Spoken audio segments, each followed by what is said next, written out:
আগে যখন বাজার থেকে জিলাপি কিনে খেতাম তখন ভাবতাম এই জিলাপি আসলে বানাই কিভাবে। এটা বানানো হয়তো খুবই কঠিন, কিন্তু সময়ের সাথে সাথে যখন জিলাপি বানানো শিখে গেলাম তখন আমার কাছে মনে হয়েছে এটি সব থেকে সহজ রেসিপির মধ্যে একটি। দ্য কুকিং মিস্ট্রির চ্যানেলে সবাইকে স্বাগত জানাচ্ছি রসালো জিলাপি রেসিপি দেখার জন্য। সাথে থাকছে অবশ্যই কিছু টিপস অ্যান্ড ট্রিক্স। আশা করছি এই রমজানে আপনারা ইফতারে এই জিলাপি তৈরি করে পরিবেশন করতে পারবেন। তো চলুন দেখে নেওয়া যাক আজকের রেসিপি। প্রথমেই একটি পাত্রে আমি 1 টেবিল স্পুন নিয়ে নিলাম লেবুর রস, চাইলে এখানে ভিনেগারও ব্যবহার করা যাবে। এখন এই লেবুর রসের মধ্যে 1 টি স্পুন দিয়ে দিলাম বেকিং সোডা। আর লেবুর রসের মধ্যে বেকিং সোডা দেওয়ার সাথে সাথে দেখবেন যে বেকিং সোডাটা ফুলতে শুরু করেছে আর এরকম বাবলের মতো হচ্ছে। যদি বেকিং সোডাটা না ফোলে তাহলে ভাববেন যে আপনাদের বেকিং সোডাটা ভালো না, আর সেক্ষেত্রে জিলাপি বানালে জিলাপিটা ভালো হবে না। এখন সমস্ত কিছু খুব ভালো করে একবার মিশিয়ে নিতে হবে। আর মেশানো হয়ে গেলে এর মধ্যে দিয়ে দিতে হবে 1.5 কাপ পরিমাণ ময়দা। চেষ্টা করবেন জিলাপি ময়দা দিয়েই তৈরি করার, তাহলে কিন্তু এই জিলাপি সব থেকে বেশি ভালো হবে। এখন সমস্ত কিছু খুব ভালোভাবে একবার মিশিয়ে নিতে হবে। আমি একটি হ্যান্ড উইস্কের সাহায্যে এটাকে মিশিয়ে নিচ্ছি, আপনারা চাইলে এই কাজটি হাত দিয়েও করতে পারেন। এখন এর মধ্যে দিয়ে দিচ্ছি 1 টি স্পুন ঘি। ঘিটা অবশ্যই ব্যবহার করার চেষ্টা করবেন, তাহলে জিলাপির স্বাদ অনেক গুণে বেড়ে যাবে। এখন হাত দিয়ে খুব ভালোভাবে একবার ময়াম দিয়ে নিতে হবে। আর ময়াম দেওয়া হয়ে গেলে এর মধ্যে দিয়ে দিতে হবে পরিমাণ মতো পানি। এখানে কিন্তু আমি নর্মাল তাপমাত্রার পানি ব্যবহার করেছি। এখন খুব ভালোভাবে হ্যান্ড উইস্কের সাহায্যে আমি একটু মিশিয়ে নিচ্ছি। আর আপনারা দেখতেই পারছেন এখানে কিন্তু আমি কালো জিরা অ্যাড করেছিলাম, দুর্ভাগ্যবশত সেই ফুটেজটা নষ্ট হয়ে গেছে। আর এই ব্যাটারের ঘনত্বটা আপনাদেরকে দেখিয়ে দিলাম, এটা খুব বেশি পাতলাও হবে না আবার খুব বেশি ঘনও হবে না।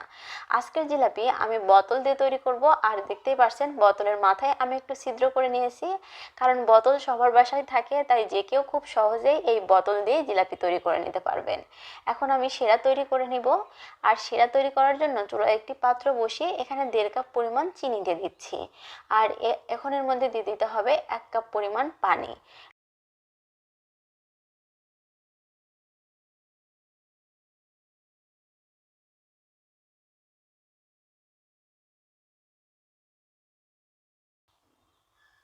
এখন এর মধ্যে আমি দিয়ে দিলাম অরেঞ্জ ফুড কালার 1/2 টি স্পুন। এই অরেঞ্জ ফুড কালারটা একেবারেই অপশনাল। অরেঞ্জ ফুড কালার দিলে জিলাপির রঙটা ভালো হয়, আমি সে কারণে দিলাম। আপনারা চাইলে এই অরেঞ্জ ফুড কালার অ্যাভয়েড করতে পারেন।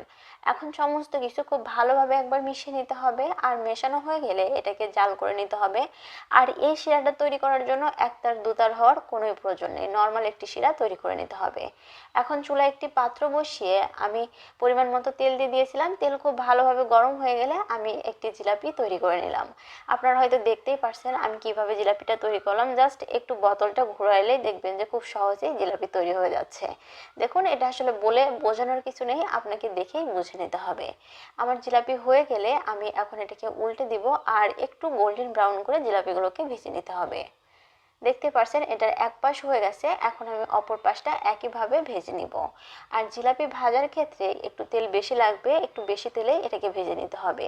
তাছাড়া জিলাপি বানানো কিন্তু খুবই ট্রিকি একটা ব্যাপার। আপনাদের কোনো কিছু যদি কম কিংবা বেশি হয়ে যায় তাহলে কিন্তু জিলাপিটা ভালো হবে না। তখন দেখবেন যে হয় জিলাপি মুচমুচে হচ্ছে না কিংবা জিলাপির মধ্যে রস ঢুকছে না। তাই সবসময় চেষ্টা করবেন একদম পারফেক্টলি জিলাপির ব্যাটার তৈরি করার, তাহলে জিলাপি সব থেকে ভালো হবে। এখন এটাকে তুলে নিলাম। তোলা হয়ে গেলে আমি আগে যে শিরাটা চুলায় বসিয়ে রেখেছিলাম তার মধ্যে দিয়ে দিলাম। আর শিরার মধ্যে দিয়ে এটা খুব বেশিক্ষণ রাখার প্রয়োজন নেই, 10 থেকে 15 সেকেন্ড রাখলেই হয়ে যাবে। আমি উল্টে পাল্টে একটু জাল করে নিচ্ছি। আর 10-15 সেকেন্ড পরে এটাকে আমি শিরা থেকে উঠিয়ে নিব। আর একইভাবে বাকি জিলাপিগুলোও ভেজে নিব। তো ফিরে আসছি সবগুলো জিলাপি ভেজে নেওয়ার পর।